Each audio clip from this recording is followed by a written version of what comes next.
رمضان کا پورا مہینہ بڑا قیمتی ہے، لیکن اس میں بھی رمضان کا آخری عشرہ یہ اور زیادہ قیمتی ہے۔ رمضان کی اللہ کے نبی علیہ السلام نے 3 عشروں میں تقسیم فرمائی، اولہ رحمہ و اوسطہ مغفرہ و آخرہ عتق من النار، کہ رمضان کا پہلا عشرہ رحمت کا ہے، دوسرا عشرہ مغفرت کا ہے، اور تیسرا عشرہ جہنم سے آزادی کا ہے۔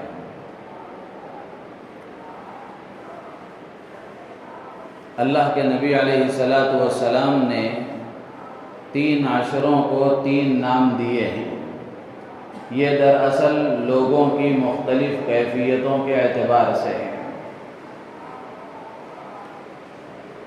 رمضان کا مہینہ شروع ہوتا ہے، رحمت کے عشرے کی ابتدا ہوتی ہے۔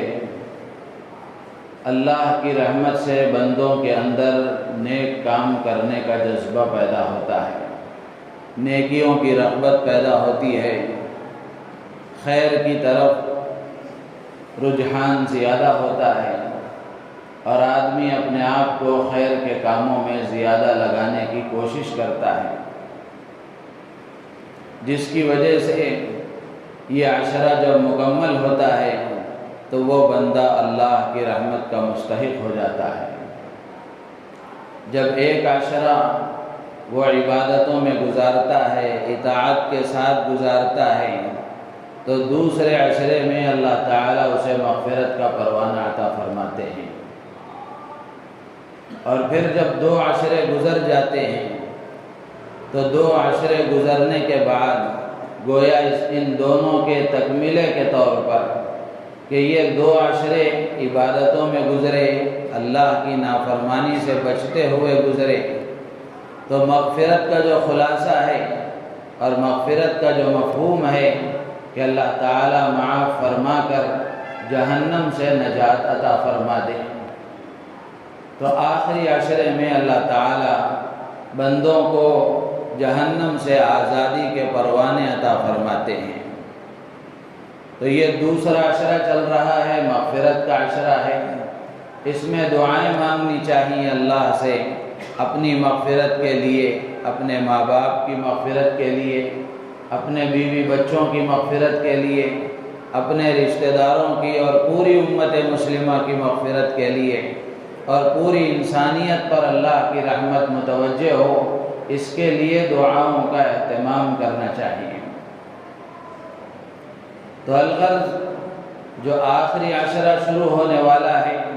یہ بڑا قیمتی عشرہ ہے۔ امام ربانی حضرت مجدد الفسانی شیخ احمد سرہندی رحمۃ اللہ علیہ نے اپنے مکتوبات میں لکھا ہے کہ اللہ تعالیٰ نے سال بھر کے تمام انوار و برکات کو رمضان کے مہینے میں جمع فرما دیا، اور پھر ان تمام انوار و برکات کا جوہر اور اس کا اصل اللہ تبارک و تعالیٰ نے آخری عشرے میں رکھ دیا ہے، اور پھر ان تمام انوار اور برکات کا خلاصہ اللہ تبارک و تعالیٰ نے گویا اس کا عطر کشید کر کے اللہ تعالیٰ نے اس کو شب قدر میں رکھ دیا ہے۔ تو اس لیے رمضان کا آخری عشرہ یہ بڑی اہمیت کا حامل ہوتا ہے۔ نبی رحمت صلی اللہ تعالی علیہ وسلم کی زندگی کو ہم دیکھیں گے تو اندازہ ہوتا ہے، ام المومنین حضرت عائشہ صدیقہ رضی اللہ تعالی عنہ فرماتی ہیں کہ اللہ کے رسول علیہ السلام کان یجتہد فی العشر الاواخر ما لا یجتہد فی غیرہا۔ ام المومنین حضرت عائشہ صدیقہ رضی اللہ تعالی عنہ فرماتی ہیں کہ اللہ کے رسول علیہ السلام اور دنوں کے مقابلے میں، رمضان کے اور دنوں کے مقابلے میں، رمضان کے آخری عشرے میں عبادتوں میں اور اضافہ فرما دیتے تھے،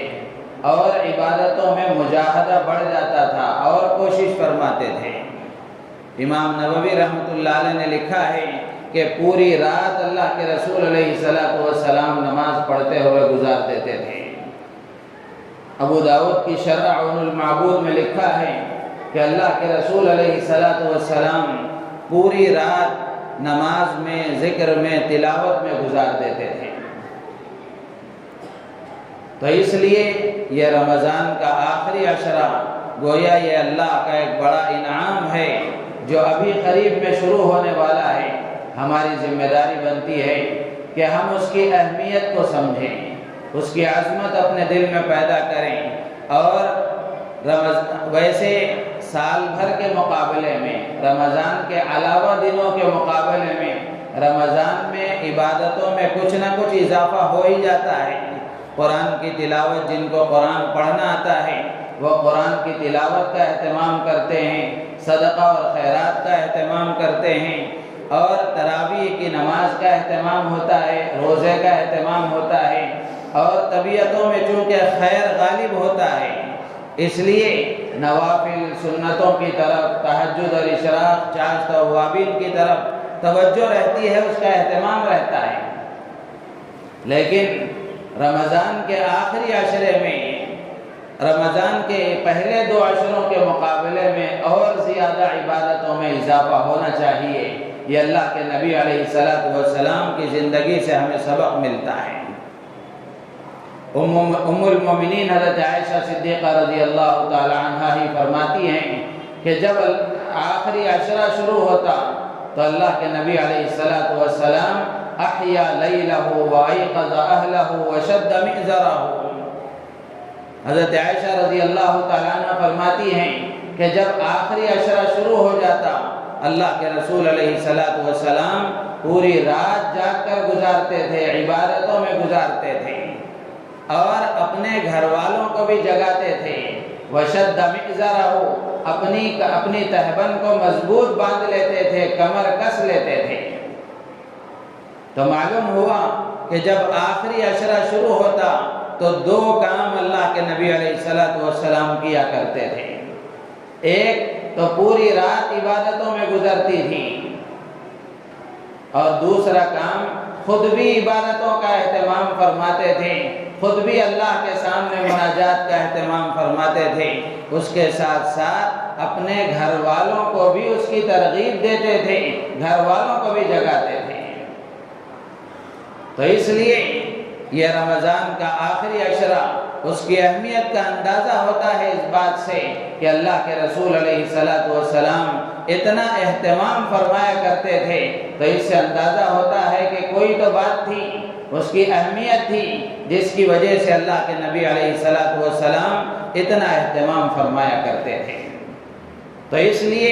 رمضان کے آخری عشرے میں ہم وقت کو ضائع کیے بغیر ایک ایک لمحے کو وصول کرنے کی فکر کریں۔ ویسے رمضان کے شروع سے ہی ہوتا ہے معمول، لیکن رمضان کے آخری عشرے میں کچھ اس میں اضافہ ہونا چاہیے، کچھ اس میں اضافہ ہونا چاہیے، تلاوت میں اضافہ ہو۔ نوافل، پہلے سنتوں کے پابند تھے، نوافل کا اہتمام ہونے لگے، تہجد کا اہتمام نہیں تھا، تہجد کا اہتمام ہونے لگے، یا نوافل کے بھی پابند تھے، نمازیں بغیر دھیان کے پڑھی جاتی تھی، اب نمازیں دھیان کے ساتھ پڑھی جانے لگی۔ اس طرح ہماری عبادتوں میں اضافہ ہونا چاہیے۔ اندازہ ہو آدمی کو کہ اور دنوں کے مقابلے میں یا رمضان کے اور دنوں کے مقابلے میں آخری عشرے میں آدمی کی عبادتوں میں اضافہ ہوا ہے۔ یہ تعلیم ہے اور یہ عمل ہے اللہ کے نبی علیہ السلام کا۔ اس لیے ہم میں سے ہر ایک کو چاہیے کہ ہم اس بات کا اہتمام کریں کہ رمضان کے آخری عشرے میں کثرت سے عبادت کریں، کثرت سے عبادت کریں، خود بھی عبادت کریں، اپنے گھر والوں کو بھی اس کی ترغیب دیں، اپنے گھر والوں کو بھی اس کی ترغیب دیں، گھر کی مستورات بھی اہتمام کریں کہ وہ راتوں میں عبادت کریں۔ لیکن اچھی طرح یہ بات سمجھ لینا چاہیے کہ پوری رات آدمی جاگے لیکن عبادت کے بجائے ادھر ادھر کی باتوں میں اس کی گنجائش نہیں ہے، اس کی گنجائش نہیں ہے۔ جتنی دیر وہ عبادت کر سکتا ہے،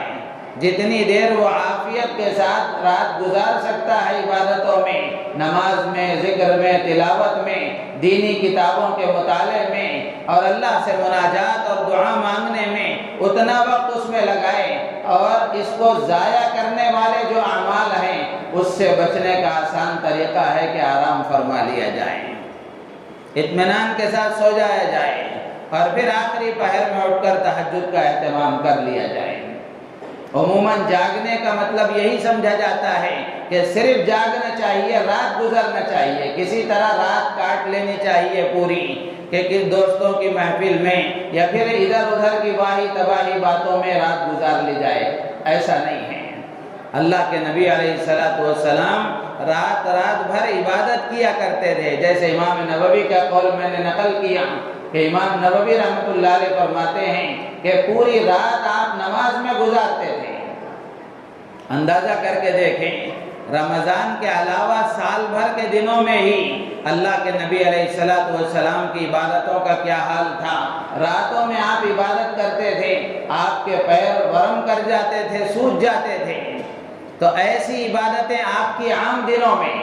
اب رمضان میں اس میں کیا اضافہ ہوتا ہوگا، اور پھر آخری عشرے میں اور کتنا اضافہ ہوتا ہوگا، اندازہ لگا لیں۔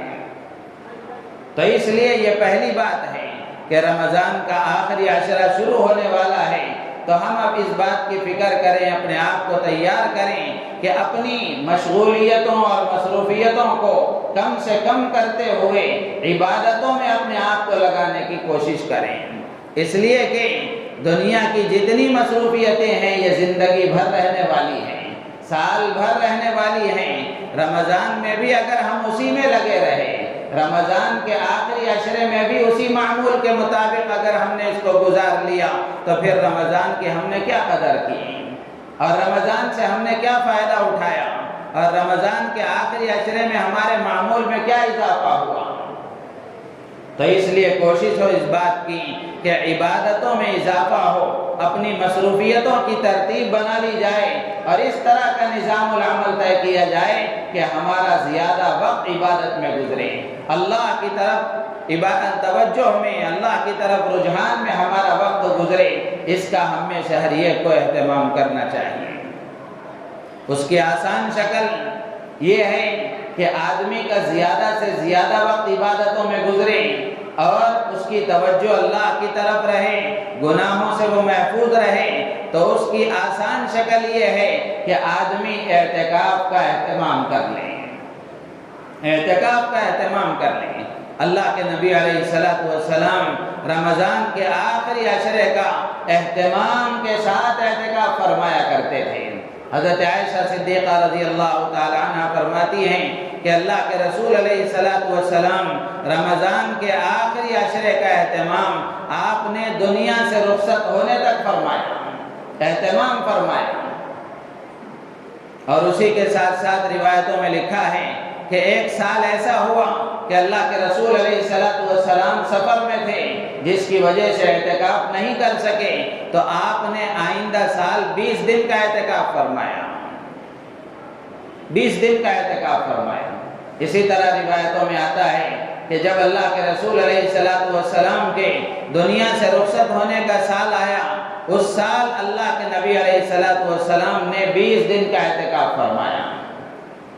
عام معمول تو رمضان کے آخری عشرے کے اعتکاف کا تھا، ایک سال سفر کی وجہ سے چھوٹ گیا تو آپ نے اس کی قضا فرما لی، اور آخری سال میں اللہ کے نبی علیہ السلام نے 20 دن کا اعتکاف فرمایا۔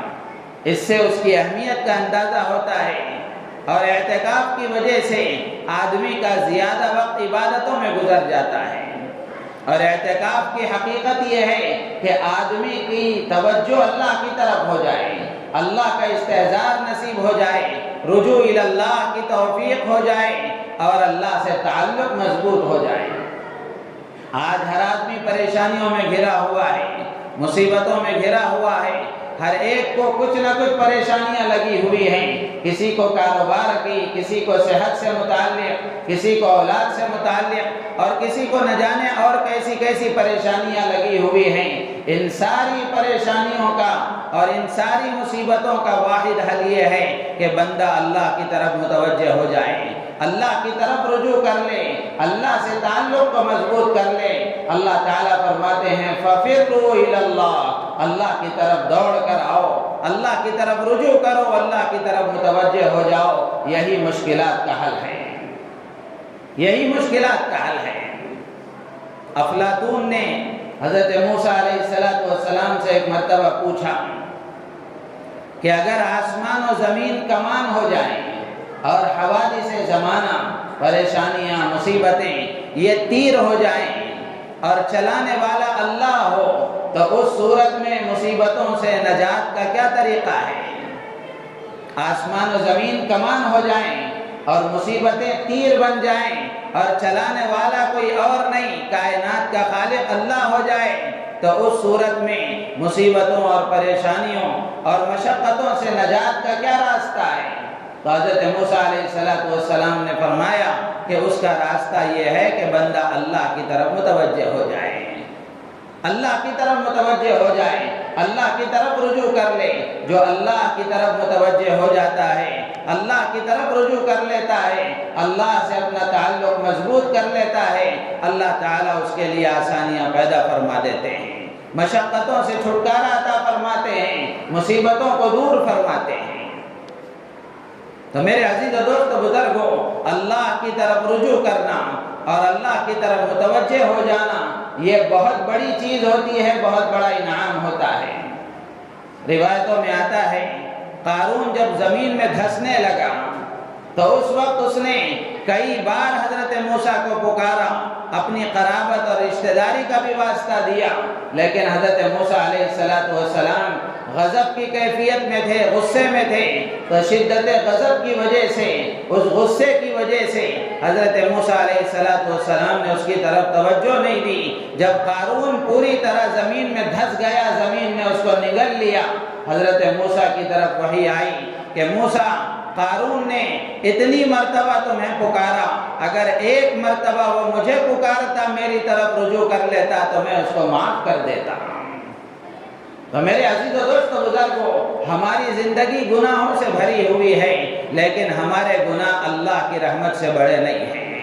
اللہ کی رحمت بہت وسیع ہے اور اللہ تعالیٰ اپنے بندوں سے بہت پیار کرتے ہیں، اللہ تعالیٰ کو اپنے بندوں سے بہت محبت ہے۔ اللہ نے قرآن میں فرمایا اللہ لطیف بعبادی، کہ اللہ تعالیٰ اپنے بندوں پر بڑا مہربان ہے۔ اللہ چاہتے ہیں کہ بندہ گناہوں سے چھٹکارا پا کر میری طرف آ جائے، چاہے کتنے ہی گناہ اس نے کیوں نہ کیے ہوں، راتیں اس کی گناہ میں گزری ہوں، دن اس نے گناہوں میں گزارے ہوں، زندگی کا ایک بڑا حصہ گناہوں میں گزر گیا ہو، لیکن اگر اللہ کی طرف متوجہ ہو کر ایک آنسو کا قطرہ شرمندگی کے ساتھ توبہ کی نیت سے گرا لیتا ہے، زندگی بھر کے گناہوں کو اللہ تعالیٰ معاف فرما دیتے ہیں۔ تو اس لیے یہ اعتکاف کا حاصل اور خلاصہ یہ ہے کہ آدمی اعتکاف میں اللہ کی طرف متوجہ ہو جاتا ہے، اس کو اللہ کی طرف رجوع حاصل ہو جاتا ہے، توجہ اللہ کی طرف ہو جاتی ہے۔ اس لیے آدمی اعتکاف کا اہتمام کرے، اور یہ آخری عشرے کا ایک اہم عمل ہے۔ اللہ کے رسول علیہ السلام نے پابندی کے ساتھ اس کا اہتمام فرمایا ہے۔ تو اس لیے ہم کوشش کریں اس بات کی کہ کاروبار کی مصروفیتیں ہیں یا اور دوسری مشغولیتیں ہیں، یہ تو زندگی بھر لگی رہیں گی، سال بھر لگی رہیں گی۔ اگر ہم نے ترتیب بنا کر ایک عشرہ اللہ کے گھر میں گزار لیا اور ایک عشرہ اعتکاف کے ساتھ گزار لیا تو یہ ہمارے لیے بہت بڑی بات ہو جائے گی۔ اللہ کا تعلق نصیب ہوگا اور اللہ کی طرف توجہ نصیب ہوگی اور اللہ کا قرب ملے گا۔ اللہ کے نبی علیہ السلام نے حدیث میں بڑے فضائل اس کے بیان فرمائے، حدیث میں بڑے فضائل اس کے بیان فرمائے۔ اللہ کے نبی علیہ السلام ارشاد فرماتے ہیں کہ جو آدمی رمضان کے آخری عشرے کا اعتکاف کرتا ہے، اللہ تبارک و تعالی اسے 2 حج اور 2 عمروں کا ثواب عطا فرماتے ہیں۔ تو کتنی بڑی بات ہے، تو اس کا ہم اہتمام کریں۔ لیکن جو مزاج اور جو صورتحال امت مسلمہ کی ہے کہ اعتکاف کی طرف رغبت نہیں ہے، اعتکاف کا خیال نہیں آتا، سنت اعتکاف کا اہتمام کرنے کی ہم کو فکر نہیں ہوتی۔ آدمی کوشش کرے اور اعتکاف کر کے صحیح طریقے سے وقت گزار کر دیکھیں کہ پھر اس کو اللہ کا تعلق کیسے نصیب ہوتا ہے اور کیسے اس کو عبادتوں میں مزہ آتا ہے۔ اور اللہ کے نبی علیہ السلام نے ایک اور روایت میں فرمایا کہ جو آدمی اللہ کو راضی کرنے کی غرض سے، یہ شرط ہے، کسی کو دکھانے کی غرض سے نہیں، یا کسی کو اپنے تقوی کا اظہار کرنے کے لیے، اپنے کو بہت بڑا عبادت گزار بتانے کے لیے نہیں، جو آدمی اللہ کو راضی کرنے کے لیے ایک دن کا اعتکاف بھی اگر کرتا ہے، اللہ تعالیٰ اس کے اور جہنم کے درمیان میں کئی خندقیں حائل فرما دیتے ہیں۔ تو اس لیے اعتکاف کا ہم اہتمام کریں۔ اعتکاف کی بھی کئی قسمیں ہیں، ایک اعتکاف واجب ہوتا ہے اور ایک اعتکاف سنت ہوتا ہے اور ایک اعتکاف نفل اور مستحب ہوتا ہے۔ واجب اعتکاف یہ ہے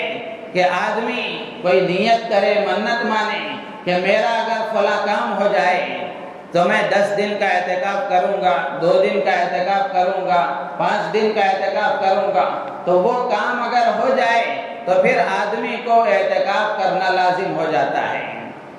کم سے کم ایک دن اور ایک رات کا اعتکاف واجب ہوتا ہے اگر آدمی منت مانے۔ منت ایک دن اور ایک رات کی مانی جا سکتی ہے۔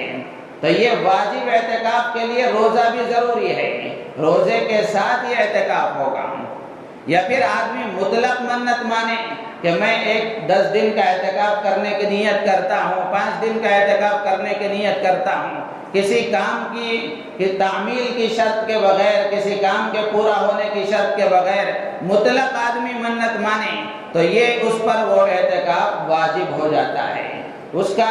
کا پورا کرنا اور وہ اعتکاف کرنا اس کے لیے ضروری ہو جاتا ہے۔ یہ اعتکاف واجب ہے۔ اور ایک اعتکاف سنت مؤکدہ علی الکفایہ ہے، رمضان کے آخری عشرے کا۔ سنت مؤکدہ علی الکفایہ کا مطلب یہ ہے کہ اگر محلے میں سے کوئی ایک آدمی بھی اگر پورے عشرے کا اعتکاف کر لیتا ہے تو پورے محلے والوں کی طرف سے وہ ذمہ داری ساقط ہو جاتی ہے۔ اگر کوئی ایک آدمی بھی محلے میں سے آخری پورے عشرہ 10 دن کا اعتکاف کا اگر اہتمام نہیں کرے گا تو پورے محلے والے ترک سنت کے گنہگار ہوں گے، سنت کے چھوڑنے کے گنہگار ہوں گے۔ تو اس لیے اعتکاف کا اہتمام ہونا چاہیے۔ یہ سنت اعتکاف ہے اور ایک اعتکاف نفل ہے، اس کی کوئی قید نہیں ہے، کوئی وقت طے نہیں ہے، تھوڑی دیر کے لیے بھی اعتکاف ہو سکتا ہے۔ جیسے آدمی مسجد میں آئے تو جتنی دیر وہ مسجد میں وقت گزارتا ہے داخل ہوتے وقت میں اعتکاف کی نیت کر لے تو جتنا وقت وہ مسجد میں گزارے گا اتنا وقت اس کو اعتکاف کا ثواب ملے گا۔ جب وہ مسجد سے باہر نکل جائے گا تو اس کا اعتکاف ختم ہو جائے گا۔ نفل اعتکاف ٹوٹتا نہیں ہے، ختم ہو جاتا ہے، مکمل ہو جاتا ہے۔ تو اس لیے سنت اعتکاف کا اہتمام کریں۔ اگر پورے 10 دن نہیں ہو سکتا تو کم سے کم آخری درجے میں 2 دن، 3 دن، 4 دن، 5 دن حسب سہولت ہم اس کا اہتمام کریں کہ اس کی وجہ سے آدمی کو اللہ کا تعلق نصیب ہوتا ہے۔ اعتکاف کا مقصد یہ ہے اور اعتکاف کا مطلب یہ ہے کہ آدمی اللہ کے در پر آ کر پڑا رہتا ہے، گویا آدمی اللہ سے یہ کہتا ہے کہ اللہ اب آپ کے در پر پڑا ہوا ہوں، جب تک آپ معاف نہیں فرمائیں گے، مغفرت نہیں فرمائیں گے، اس وقت تک آپ کا در چھوڑنے والا نہیں ہوں، اس وقت تک آپ کا در چھوڑ کر کہیں نہیں جاؤں گا۔ اعتکاف کرنے والا گویا زبان حال سے اللہ سے یہ کہتا ہے۔ تو اس لیے ہم اس کا اہتمام کریں۔ آدمی اعتکاف میں بہت سارے ان گناہوں سے محفوظ ہو جاتا ہے جو باہر ہونے کی وجہ سے اس سے صادر ہو جاتے ہیں، اور گناہوں سے بچ کر وقت کا گزر جانا، گناہوں سے بچ کر کسی دن کا گزر جانا یہ بہت بڑی چیز ہوتی ہے۔ حضرت ابو الحسن خرقانی رحمۃ اللہ علیہ بزرگ گزرے ہیں، وہ فرمایا کرتے تھے کہ جس آدمی نے کوئی دن گناہوں کے بغیر گزار لیا، کوئی دن گناہوں کے بغیر گزار لیا تو گویا وہ ایسا ہے جیسا کہ اس نے وہ دن نبی کی صحبت میں گزار لیا۔ تو اس لیے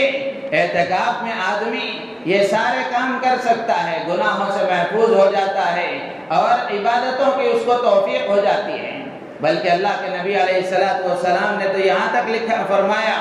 حضرت ابن عباس رضی اللہ تعالیٰ عنہ نقل فرماتے ہیں کہ اعتکاف کرنے والے کے بارے میں اللہ کے نبی فرماتے ہیں کہ اعتکاف کرنے والا گناہوں سے محفوظ ہو جاتا ہے، گناہوں سے رک جاتا ہے،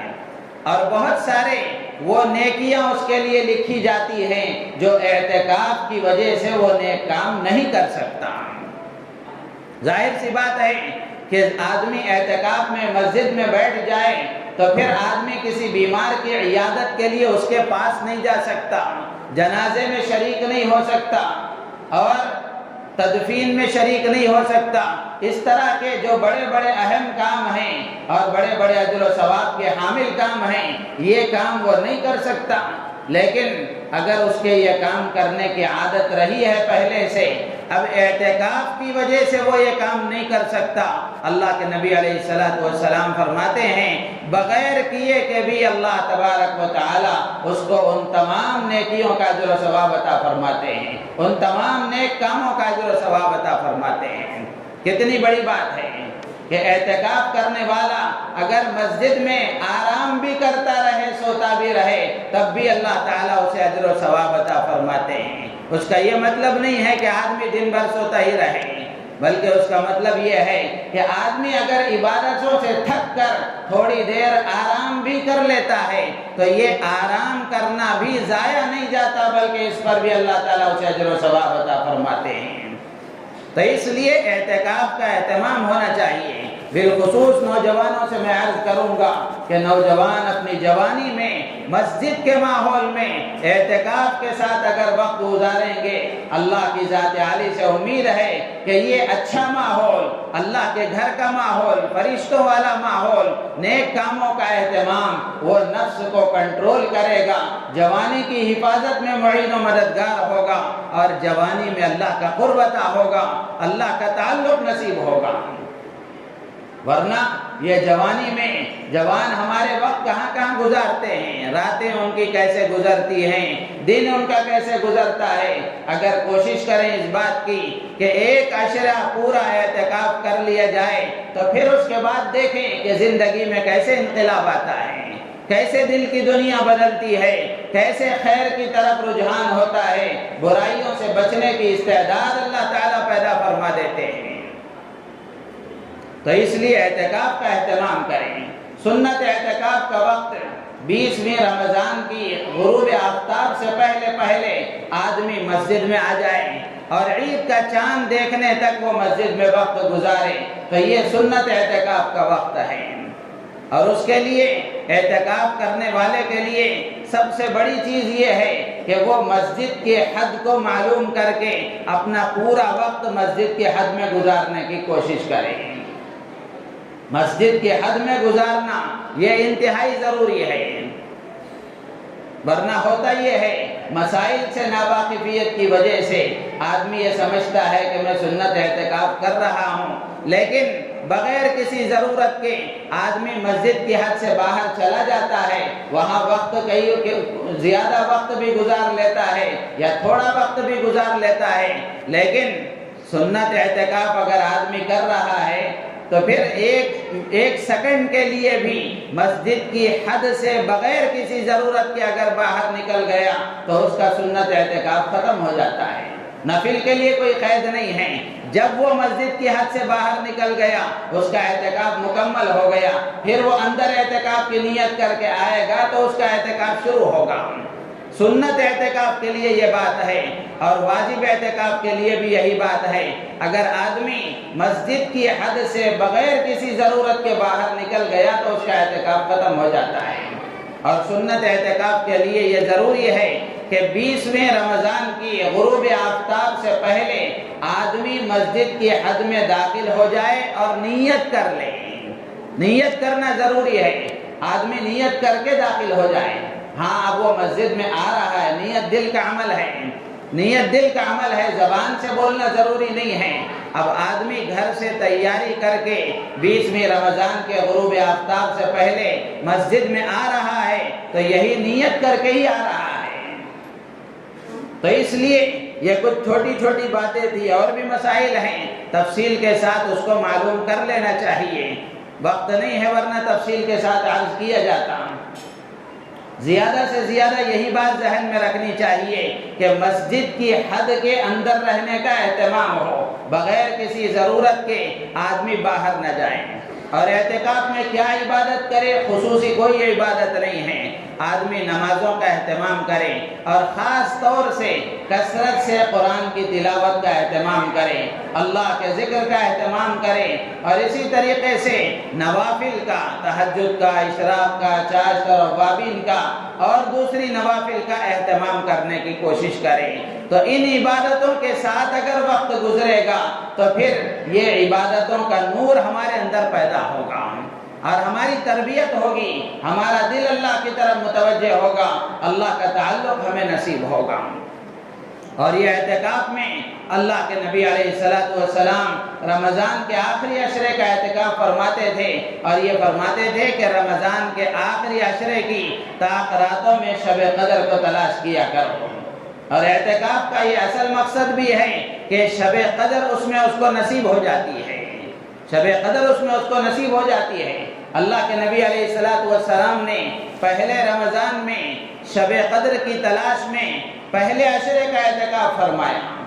پھر اس کے بعد جب پہلا عشرہ مکمل ہو گیا تو آپ باہر آئے، باہر آ کر فرمایا کہ پہلے عشرے میں شب قدر نہیں ہوئی تو آپ نے پھر دوسرے عشرے کا اعتکاف فرمایا، پھر جب دوسرا عشرہ مکمل ہو گیا تو آپ نے صحابہ سے فرمایا کہ اللہ کی طرف سے گویا یہ بات مجھے بتائی گئی کہ شب قدر آخری عشرے میں ہے، تو اس لیے آخری عشرے کا اعتکاف کیا جائے، اگر تم میرے ساتھ کرنا چاہو تو آخری عشرے کا بھی اعتکاف کر لو۔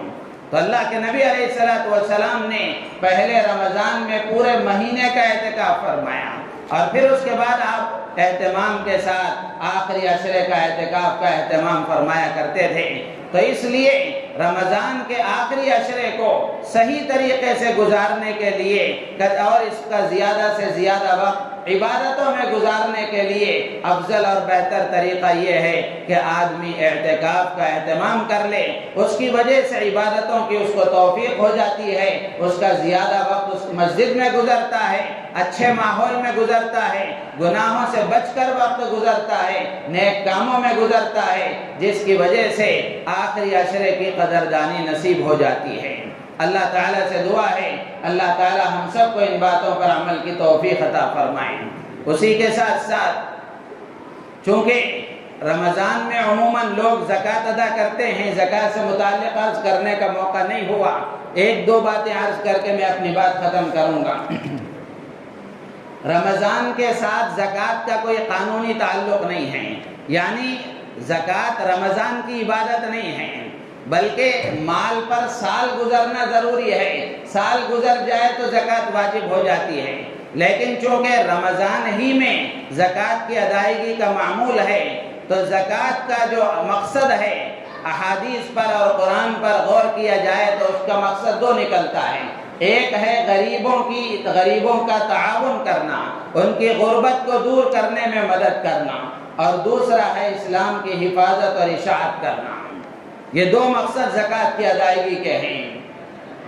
ایک ہے غریبوں کا تعاون کرنا، ان کی غربت کو دور کرنے کی فکر کرنا، اور دوسرا ہے اسلام کی حفاظت اور اشاعت میں اپنا مال لگانا۔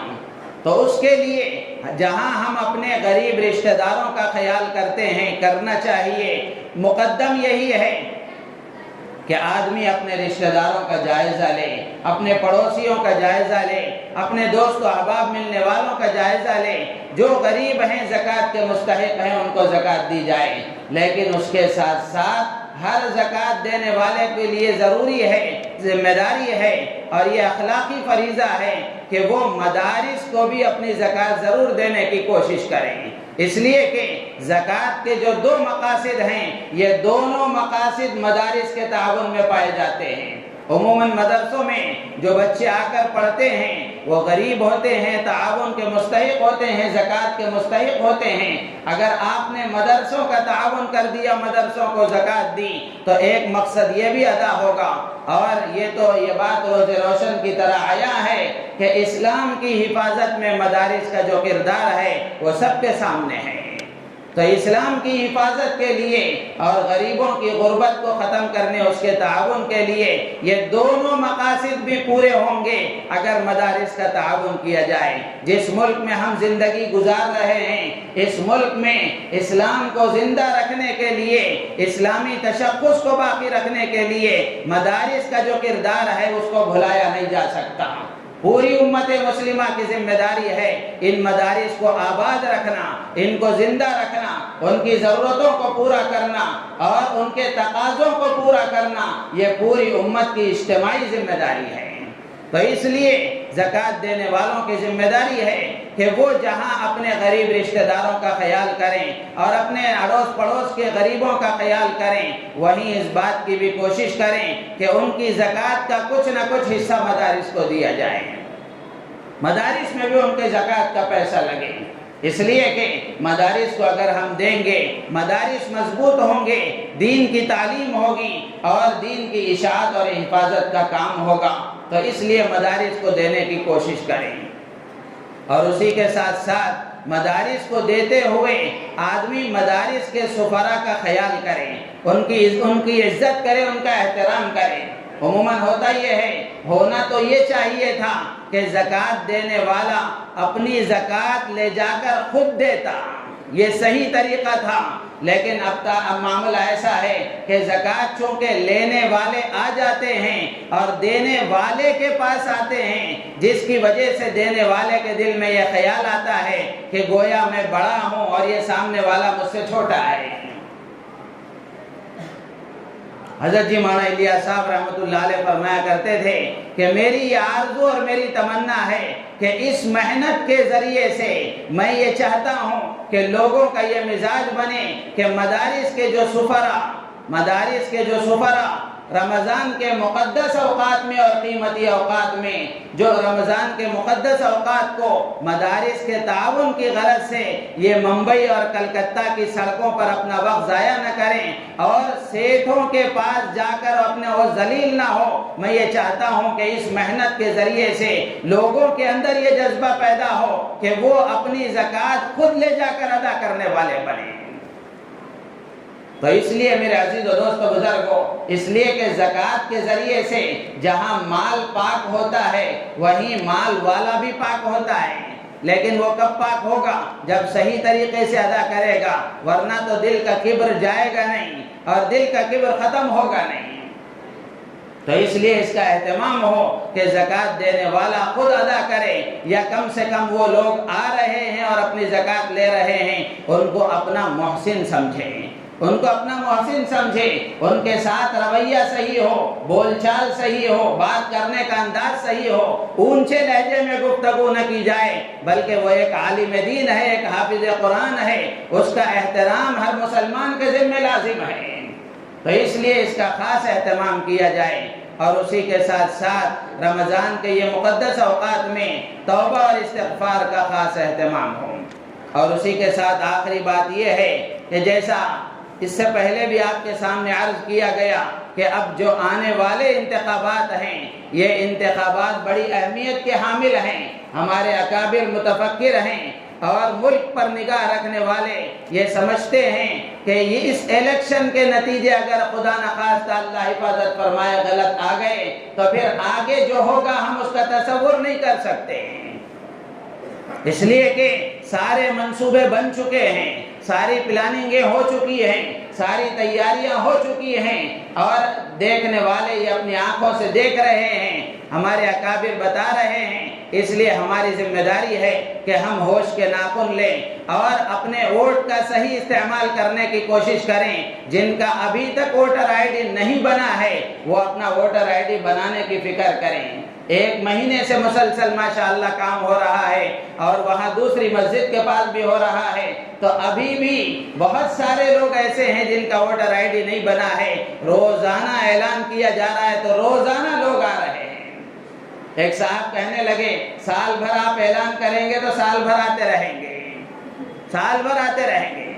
تو اس لیے کچھ اپنے اندر ذمہ داری پیدا کرنا اور ذمہ داری کا احساس کرنا ضروری ہے۔ اپنا ووٹر آئی ڈی بنانے کی کوشش کریں اور ایک فکر ہمارے اندر پیدا ہو، ایک فکر ہمارے اندر پیدا ہو، خود کی بھی فکر کریں، اپنے گھر کا جائزہ لیں، اپنے اڑوس پڑوس کا جائزہ لیں، ہر ایک سے جس سے بھی بات ہو ان سے رابطہ جب بھی ہو جائے، ان سے بات چیت ہو تو اس کا تذکرہ ضرور ہونا چاہیے کہ آپ کا ووٹر آئی ڈی ہے یا نہیں ہے، نہیں ہے تو بنانے کی کوشش کی جائے اور اپنے ڈاکومنٹس کو درست کرنے کی کوشش کی جائے۔ یہ بات تو پہلے بھی آپ کے سامنے عرض کی گئی، لیکن اس وقت میں جو بات عرض کرنا ہے وہ یہ کہ عموماً ایسا ہوتا ہے، بلکہ ہو رہا ہے کہ بہار، بنگال، آسام، منی پور، اس طرف کے علاقوں اور صوبوں کے جو حضرات یہاں کام کے لیے آ جاتے ہیں، پورے ملک میں ایسی بڑی تعداد ہے کہ وہ لوگ اپنا ووٹ ہی نہیں ڈالتے،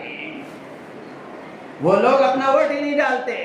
ووٹر آئی ڈی بنا ہوا ہے یا تو بنا ہوا نہیں ہے، یا اگر بنا ہوا بھی ہے تو وہ اپنے علاقے کو جا کر ووٹ ڈالنے کی ذمہ داری کو نہیں نبھاتے ہیں۔ کتنے ایسے لوگ ہیں جنہوں نے برسر ان کے گزر گئے، لیکن کام کی مصروفیت کی وجہ سے جس علاقے میں وہ کام کر رہے ہیں وہاں اپنے کام میں لگے ہوئے ہیں، ان کو کوئی احساس اس بات کا نہیں ہے کہ ہمارے علاقے میں الیکشن ہو رہا ہے، ووٹ ڈالنا میری ذمہ داری ہے، میں ووٹ ڈال رہا ہوں یا نہیں ڈال رہا ہوں اس کی کوئی فکر نہیں ہے۔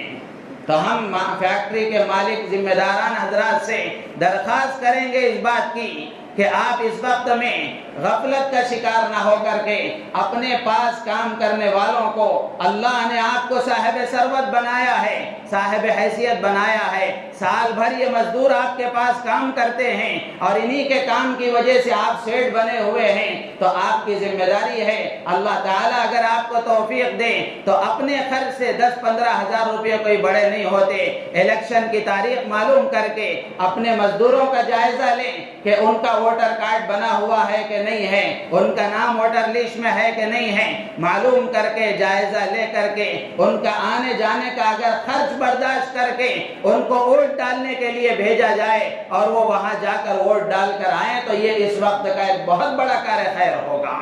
بہت بڑا کام ہوگا۔ ورنہ تو پورے ملک میں ایک بڑی تعداد ایسی ہے جو اپنا ووٹ اس طرح کے لوگ نہیں ڈالتے۔ اس کی خاص فکر کریں، اس کی کوشش کریں، یا اگر پورا خرچ نہیں برداشت کر سکتے، آپ کے مزدور ایسے ہیں کہ وہ اگر ایک طرف کا خرچ آپ برداشت کر لیں، جانے آنے میں سے کوئی ایک خرچ برداشت کر لیں، میں تو گزارش کروں گا کہ دونوں وقت کا وہ بیچارہ مزدور کمانے کے لیے آیا ہے، بیک وقت 10-15 ہزار اس کے خرچ ہو جائیں گے تو پھر ایک مہینے کی آدھی تنخواہ ویسے ہی اس کی ختم ہو جائے گی۔ تو اس لیے اگر اللہ نے آپ کو صاحب حیثیت بنایا ہے، صاحب ثروت بنایا ہے، تو اگر آپ اس کی فکر کریں گے، اپنے وہاں کام کرنے والے ملازمین کی، ان کے ووٹ ڈلوانے کی کوشش کریں، ان کا ووٹ ڈلوانے کی فکر کریں۔ اس وقت کا ایک بہت بڑا کام ہے۔ حضرت مولانا خلیل الرحمن سجاد نعمانی دامت برکاتہم نے 2 دن پہلے کی مجلس میں بھی یہی بات فرمایا، آپ یہ نہ سمجھیں کہ یہ دنیاوی کام ہے، اگر آپ نے اس وقت یہ کام نہیں کیا تو پھر آپ کا کوئی دینی کام بھی باقی نہیں رہے گا، پھر کوئی دینی کام بھی باقی نہیں رہے گا۔ تو اس لیے اس کی خاص فکر کریں۔ ملازمین سے بھی میں درخواست کروں گا کہ اپنے اندر احساس ذمہ داری پیدا کریں۔ ووٹر کارڈ آپ کا نہیں بنا ہوا ہے تو بنانے کی کوشش کریں، بنا ہوا ہے تو جائزہ لیں کہ ووٹر لسٹ میں آپ کا نام ہے یا نہیں ہے، اگر ہے تو پھر آپ کوشش کریں اور اپنے مالک سے رابطہ کر کے ان سے تعلق کر کے ترتیب بنا کر کے جا کر ووٹ ڈال کر آنے کی فکر کریں۔ اللہ تعالیٰ سے دعا ہے اللہ تعالیٰ ہم سب کو ان باتوں پر عمل کی توفیق عطا فرمائے، ہماری نیتوں میں اخلاص پیدا فرمائے۔ آمین وآخر دعوانا الحمدللہ رب العالمین۔